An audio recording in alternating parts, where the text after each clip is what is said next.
Hello guys, तो हमारा आज का टॉपिक है फ्यूचर एंड फॉरवर्ड कॉन्ट्रैक्ट। इस वीडियो में हम फ्यूचर एंड फॉरवर्ड कॉन्ट्रैक्ट का difference and the examples with the meaning अच्छे से आपको क्लियर हो जाएगा।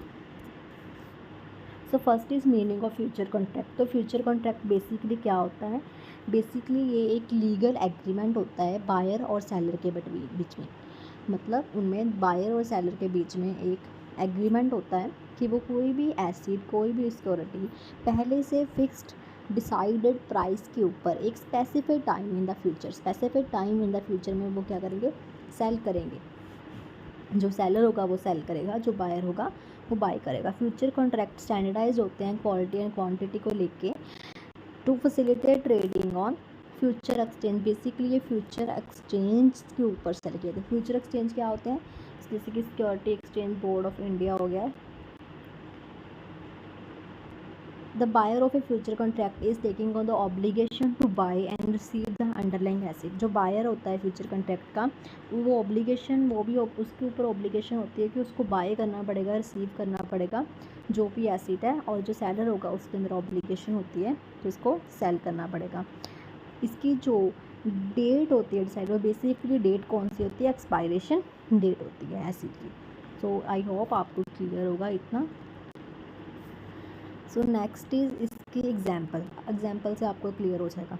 तो basically Luther started company. Luther एक पर्सन है जिसने क्या करा है, जिसने एक कंपनी स्टार्ट की है, जिसको क्या चाहिए होता है? सिल्वर चाहिए होता है उसको, कॉन्स्टेंटली रिक्वायर सिल्वर। उसको मतलब थोड़ी थोड़ी देर बाद सिल्वर की रिक्वायरमेंट होती है। And his company is already in conversation with the company supplying silver. और उसकी जो कंपनी है वो एक कंपनी के साथ बातचीत कर रही है कि जो सिल्वर को सप्लाई करती है। The silver provider usage A future contract. अब सिल्वर जो जिसने कंपनी है, जिसने प्रोवाइड करना है सिल्वर, उसको क्या है? वो चाहता है कि मेरा कस्टमर कहीं भाग ना जाए, उसको कोई और अच्छे बेचने वाले ना मिल जाए, कोई और सेलर ना मिल जाए, तो वो बाइंड करने के लिए क्या कर लेता है? फ्यूचर कॉन्ट्रैक्ट को यूज़ कर लेता है। एंड उसको प्रॉमिस करता है कि जब भी उसको चाहिए होगा वो एक फ़िक्स्ड क्वांटिटी सिल्वर की पहले से डिसाइड प्राइस में वो सेल करेगा जब भी, ठीक है, डिलीवरी की डेट होगी। ठीक है, तो ल्यूथर एग्री कर लेता है इस कॉन्ट्रैक्ट में ना बोथ ऑफ जब अब इसमें क्या हो गया? अब वो दोनों पार्टीज ऑब्लिगेशन के अंडर आ गई है कि सिल्वर को ट्रेड करना पड़ेगा एक फ्यूचर के सेट प्राइस के ऊपर। तो इसका फ़ायदा क्या है? मान लो अगर कल को सिल्वर का जो प्राइस है, वो क्या हो जाता है? इंक्रीज़ हो जाता है।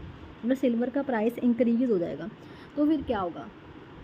ल्यूथर को क्या होगा? वो महंगा मिलेगा ना। बट अगर वो प्राइस, सिल्वर का प्राइस कम हो जाता है तो फिर क्या होगा? तो फिर जो कंपनी है ना, उसको लॉस होगा। अब वो जैसे कि मान लो अगर वो अब 50 रुपये पे बेच रहा है तो कल को मार्केट का रेट तो फ्लक्चुएशंस होती रहती है, मार्केट का 40 हो जाएगा तो उसको नुकसान हो जाएगा ना। तो इसीलिए ये फ्यूचर कॉन्ट्रैक्ट इस तरीके से दोनों के लिए बेनिफिशियल है। सो नेक्स्ट इसकी टाइप्स हैं फ्यूचर कॉन्ट्रैक्ट की। So first is agriculture future. Agricultural future क्या होता है? इसमें सारी एग्रीकल्चर रिलेटेड आइटम्स आएंगे, जैसे कि coffee, sugar, cotton, life stock, जितने भी एग्रीकल्चरल प्रोडक्ट हैं, जैसे कि जो भी हम खाते हैं, ठीक है, पीते हैं, सब कुछ वो आ जाएगा एग्रीकल्चर फ्यूचर में। कोई भी वैसी आइटम अगर आ गई तो एनर्जी फ्यूचर क्या हो गया? जिसमें फ्यूल आ गया और एनर्जी प्रोडक्ट आ गया, जैसे कि हमारा क्रूड ऑयल है और नेचुरल गैस है। ठीक है, मेटल फ्यूचर में क्या आ जाएगा? जिसमें गोल्ड, स्टील एंड कॉपर आ जाएगा। करेंसी फ्यूचर में हमारी क्या आ जाएगी? करेंसी आ जाएगी। जैसे कि हमको पता है डॉलर एक्सचेंज रेट चेंज होते रहते हैं, यूरो की डॉलर से रुपीज़, है ना, सारे करेंसी एक्सचेंज रेट। तो इसमें exchange rates and interest rate आ जाएगा। मतलब वो डिसाइड कर लेते हैं दो पार्टीज़ कि इतने ही प्राइस पे इस करेंसी को हम एक्सचेंज करेंगे। जैसे कि $1 हम अब जैसे कि 70-80 रुपीज़ है, तो मतलब इतने पे वो डिसाइड करेंगे फ्यूचर में, इतने ही रुपीज़ पे वो एक्सचेंज रेट पे एक्सचेंज करेंगे। एंड फाइनेंशियल फ्यूचर्स क्या हैं? फाइनेंशियल फ्यूचर जैसे कि ट्रेजरी बॉन्ड्स होगी, डेट प्रोडक्ट्स, जो भी हमारे इंस्ट्रूमेंट्स होते हैं, जो भी हमारे फाइनेंशियल आइटम जैसे कि स्टॉक्स एक्स्ट्रा, ये सारे फाइनेंशियल फ्यूचर्स के अंडर आ जाएगा। ठीक है, सो आई होप आपको क्लियर हो जाएगा future contract. Next is forward contract. तो फॉरवर्ड कॉन्ट्रैक्ट क्या है? ये भी एक वैसा ही सेम टू सेम जैसे फ्यूचर कॉन्ट्रैक्ट है वैसे ही है, पर ये कस्टमाइज्ड है। इसकी बेसिक जो है वो क्या है? ये कस्टमाइज्ड कॉन्ट्रैक्ट है। ठीक है, ये कस्टमाइज्ड कॉन्ट्रैक्ट है। ठीक है, जो हमारा वहाँ पे वो दूसरा वाला था हमारा फ्यूचर, वो क्या था, वो स्टैंडर्डाइज्ड था। ठीक है, वो स्टैंडर्डाइज्ड था। और अब बट ये क्या है, ये बट कस्टमाइज्ड है, मतलब इसमें वो चेंज कर सकते हैं डेट को अपने अकॉर्डिंग। जो बायर और सेलर है वो अपने अकॉर्डिंग डेट को आगे पीछे कर सकते हैं। ठीक है, और प्राइस जो इसमें होता है वो भी पहले से डिसाइड होता है, बट वो लीगल था। इसमें लीगल ऑब्लिगेशन है, मतलब वो दोनों पार्टीज मुकर सकती हैं। अगर वो मुकर सकती हैं तो इसका मतलब इसमें रिस्क भी ज़्यादा है, और वहाँ पे लीगल एग्रीमेंट था तो वहाँ पे रिस्क भी कम हुआ।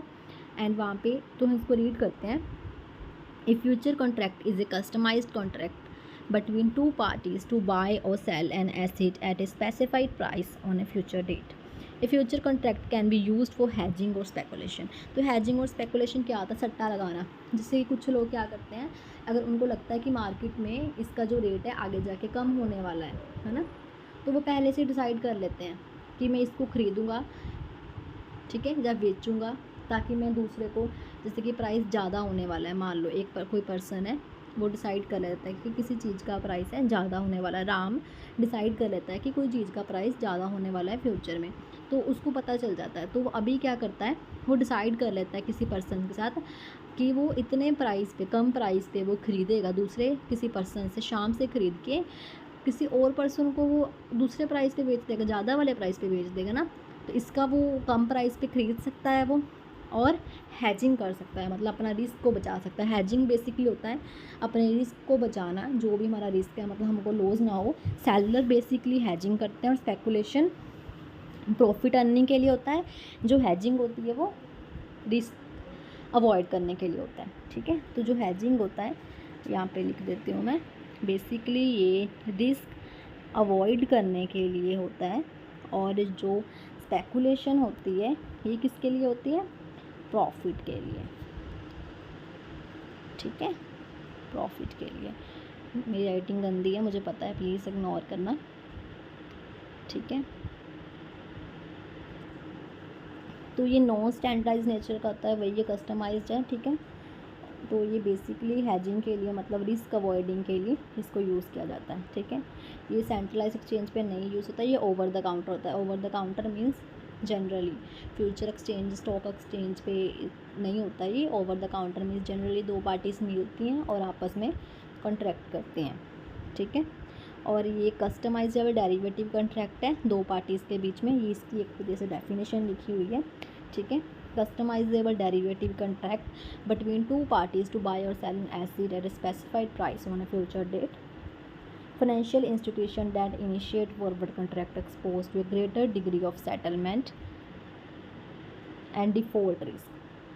वही मैंने बताया, ये कस्टमाइज्ड होता है, तो इसमें क्या होता है, जो रिस्क लेवल होता है वो ज़्यादा होता है। लास्ट पॉइंट में नोट करो, financial institutions that initiate forward contract are exposed to a greater degree of settlement and default risk. मतलब इनको काफ़ी ज़्यादा रिस्क होता है। दो पार्टीज, अगर मान लो एक फार्मर है और एक क्या है दूसरा, कोई पर्सन है जिसने फार्मर से कुछ लेना है, जैसे कि हम स्टारबक्स हैं। ठीक है, हम स्टारबक्स की एग्जांपल लेके चलते हैं। फॉर एग्जांपल जैसे कि स्टारबक्स है। ठीक है, स्टारबक्स, अभी स्टारबक्स को हम कॉफ़ी लेते हैं, तो स्टारबक्स को क्या चाहिए होता है, उसको कॉफ़ी बीन्स चाहिए होती है ना।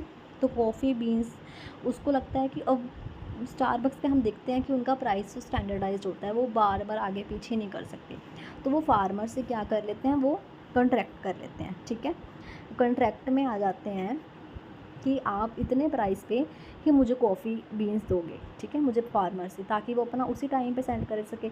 अगर मान लो वो 200 रुपये की कॉफ़ी बेच रहे हैं, वो कर लेते हैं कि आप मुझे 50 रुपये में कॉफ़ी बीन्स देना, और हम 150 रुपये का प्रॉफिट अर्निंग कर लेंगे।